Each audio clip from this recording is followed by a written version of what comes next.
Okay, let's get right into it. We're focusing today on vertebral artery dissection, VAD. Mm-hmm. This is one of those conditions, it's uncommon enough that you might not see it all the time, but when it does walk into your department, the stakes are just sky high. Incredibly high. We're zeroing in on, well, 3 specific things. Okay. First, identifying that high-risk patient. Second, confirming the diagnosis with the right imaging. And then finally, initiating that tailored antithrombotic strategy. Perfect. So let's start at the beginning. To manage it, we have to understand it. What is the core mechanism of a vertebral artery dissection? Where does it all begin? It really begins with the failure of the vessel wall. There's a tear, usually just a small one, in the intimal layer. That's the innermost lining of the artery. And once that tear happens, blood can get into the vessel wall itself. That creates what we call an intramural hematoma, basically a bruise inside the wall of the artery. The location of that blood collection determines everything that follows. So what are the 2 big structural consequences we need to recognize on imaging? Well, there are 2 main outcomes. If the dissection is subintimal, so the blood is under that inner layer, it creates a false channel, a false lumen. Okay. That false lumen expands and it compresses the true lumen. That leads to severe narrowing or stenosis, or even worse, complete occlusion. No blood flow. And that's the pathway to an ischemic stroke. That's the primary ischemic pathway, yes. So flow compromise is the big one. Yeah. But you mentioned a second threat. It's less common, but, much more catastrophic. That's right. The other possibility is a subadventitial dissection. Here, the blood pushes toward the outer layer of the vessel. This just fundamentally weakens the entire structure.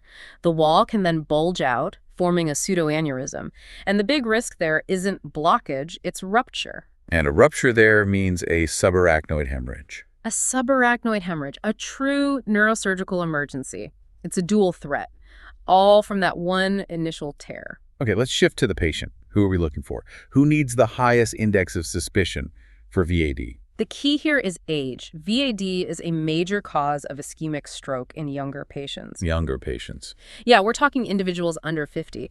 If you have a young adult presenting with stroke symptoms, VAD has to be very, very high on your differential. What about triggers? What should we be asking about in the history that might point us in this direction? The classic trigger is any kind of sudden or excessive neck movement. This can be anything from certain yoga poses to even, heavy coughing. And chiropractic manipulation comes up a lot. It does. The V3 segment of the vertebral artery is just anatomically vulnerable to that kind of mechanical stress.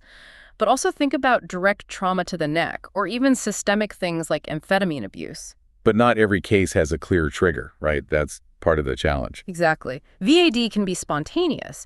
And when we see a spontaneous case, we start thinking about underlying conditions. Like connective tissue disorders. Right. Things like Morphan or Ehlers-Danlos syndrome or other arteriopathies that just make the vessel wall weaker to begin with. Let's get to the clinical presentation. The sequence of symptoms is so important here for anyone in acute care. What's the typical order of events? It almost always starts with pain. And that pain is your most important clue. Pain first. Yes. An acute onset of neck pain or a headache in the back of the head, the occiput. It's often severe, and this is the key, it usually precedes any neurological deficits. So they have the pain for hours, maybe even days, before anything else happens. Correct. If a patient tells you they had a sudden weird neck pain and now something neurological is happening, the alarm bells should be going off. So after the pain, what neurological symptoms follow? It's all posterior circulation, so things like severe vertigo, nausea, vomiting, or visual disturbances. You might see signs of a lateral medullary syndrome or a cerebellar infarction leading to really bad ataxia. So given all that, what's the urgency here? What are we trying to prevent? We're trying to prevent 2 things. Most commonly, we want to stop the progression to a severe ischemic stroke, but we're also watching for that less common but catastrophic ruptured aneurysm. Time is brain. All right, so VAD is high on our list. We need to confirm it and fast. Well, what's the first line non-invasive approach? The go-to tools are MRI with MRA and CTA, computed tomography, angiography. These are the gold standard now. So no need for invasive angiography up front? Not anymore. Their sensitivity and specificity are comparable to the old digital subtraction angiography, but with, a much lower risk. In a busy emergency department, a lot of places go with CTA first. What's the specific advantage of that? Speed. And it gives you an amazing look at the lumen. CTA provides this rapid, high-resolution picture of stenosis or the classic string sign or complete occlusion. It tells you immediately if blood flow is compromised. But it doesn't always show the cause, does it? It sees the consequence. What does an MRI or MRA give you that the CTA might miss? The MRA is fantastic for seeing the actual pathology, the intramural hematoma itself. The bruise in the wall. Exactly. You can often see it as a crescent shape on certain sequences. It's the direct radiological proof of a dissection, not just the result of it. It helps you differentiate VAD from, say, severe atherosclerosis. So CTA tells you what's happening to the flow, MRA tells you why. So when do we ever need the older invasive DSA? It's reserved for specific cases now.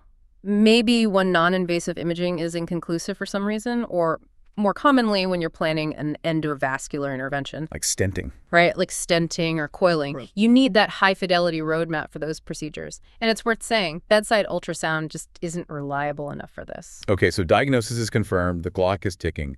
What's the primary goal of treatment? It's one thing, aggressive antithrombotic therapy to prevent a recurrent stroke. That dissection site is a perfect place for a clot to form and then travel up into the brain. Which brings us to the big debate. Yeah. Antiplatelet versus anticoagulation. Did the big trials, like CADIS and TreatCAD, settle this for us? You'd think so, but no, they didn't. They found clinical equipoise. Meaning? Meaning there was no statistically significant difference in preventing another stroke between the two strategies. Both worked about the same for that primary outcome. So if the outcomes are similar, the decision has to be more nuanced. We can't just have a blanket rule. Mm-hmm. How does the current AHA recommendation guide us here? It guides us toward a tailored, risk-stratified approach. It's really a decision tree based on imaging and patient risk. Okay, walk us through it. You lean toward anticoagulation if the patient meets two criteria. First, they have high-risk features on their scan, so severe stenosis, an occlusion, or you can see a thrombus. And second, they have a low bleeding risk. High ischemic risk, low bleeding risk. Exactly. And when do you choose antiplatelet therapy? That's the choice. If the patient has a higher bleeding risk, which makes anticoagulation too dangerous, or if they simply don't have those high-risk features on their imaging. Okay, let's get into the numbers because this is where the decision really becomes clear. Right. What are the quantified risks? This is what the meta-analyses have shown us. If you compare the two, anticoagulation is associated with a lower risk of ischemic stroke. The relative risk is 0.63. Wait, say that again?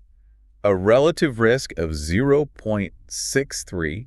That's a 37% reduction in stroke risk. That's significant. It is. But here's the trade-off. What's the cost of that benefit? Bleeding. Bleeding. Anticoagulation comes with a significantly higher risk of major bleeding. The relative risk there is 2.25. 2.25. So more than double the risk of a major bleed compared to antiplatelets. That contrast is everything. It's the entire conversation. Antiplatelet therapy has the inverse profile. Lower bleeding risk, but a higher ischemic stroke risk compared to anticoagulation. You're not choosing a better drug. You're choosing which risk you're more willing to accept for that specific patient. So the decision comes down to balancing ischemic stroke prevention against the patient's specific quantified bleeding risk. This individualized approach is really the modern standard of care. That's the cornerstone. Okay, let's quickly summarize the 3 key takeaways for everyone listening. Let's do it. First, suspect VAD. Suspected immediately in a younger patient who presents with acute neck pain, followed by neurological symptoms like vertigo or visual changes. Second, diagnose it quickly. Order a CTA or an MRA first. These non-invasive tools are the gold standard for rapid confirmation. And third, tailor the therapy. Use that risk-stratified approach. Reserve anticoagulation for your low bleeding risk patients who have those high-risk features on their scan. And knowing those numbers, that relative risk of 0.63 for stroke versus 2.25 for bleeding, that transforms the conversation. It allows for a truly transparent, shared decision with the patient.